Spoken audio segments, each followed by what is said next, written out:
Warning. To Sissys, crossdressers, adult babies, and so on. Gemma posts. Please note that it is not my intention to scare anyone here. First off, I am totally out about my cross-dressing to my friends and family, who have all seen me dressed. As well as this, I am not a full-time dresser, hence I am not always cross-dressing when out with friends. 6 weeks ago, some closed-minded man decided that he had a hook with which to blackmail me. He thought that no one but him knew about my dressing, so he was going to out me to my friends. Because my friends know, he had little and no chance of succeeding in his blackmail. Now, this upset me greatly and there were a few heated words between myself and the blackmailer.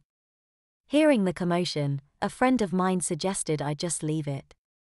Being close to midnight, I decided it was best if I started to head for home. Unfortunately, as I walked down the road, the blackmailer followed me and eventually attacked me. I sustained a black eye, and 2 days later it was confirmed I had a fractured jaw. I consider myself an easygoing person and it takes a great deal to rattle me. But why this blackmailer thought he was the only person that knew is beyond me. All I can say is, please everyone, take care of yourselves. There are some very nasty, unkind people out there who are not always straight, as I, to my cost, have found out.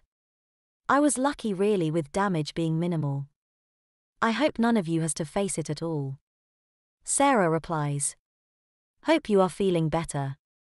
However, if you know who it was, and you have received medical treatment, then go to the police.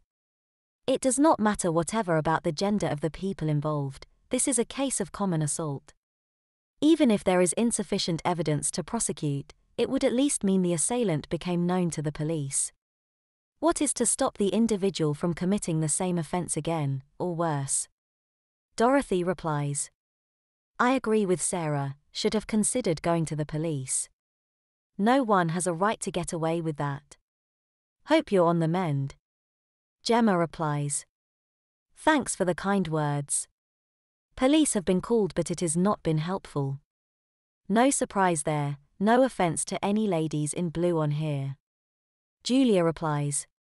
Jessica, I was alarmed and sorry to hear about this horrendous act. A sweeping statement, but I really hope that this rather 80s behavior had vanished by now. It sounds like you have managed to retain the upper hand as far as possible.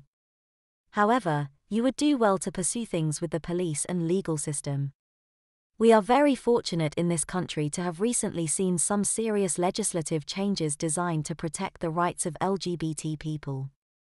This lets the whole of society know that whatever their prejudices, each and every person in this country is to be treated as a first-class citizen. I say don't be afraid to dig deeper and assert your, relatively newly recognized, rights. It shouldn't take too much energy to have the full force of the law thrown at this stupid little man, who should be made an example of. Delia replies. I am really sorry for you, Jessica. I wouldn't have involved the police. I have always sorted problems myself, as the courts will never give the judgment I would demand. But that is me, not you. You handle it in the best way you can or feel comfortable with.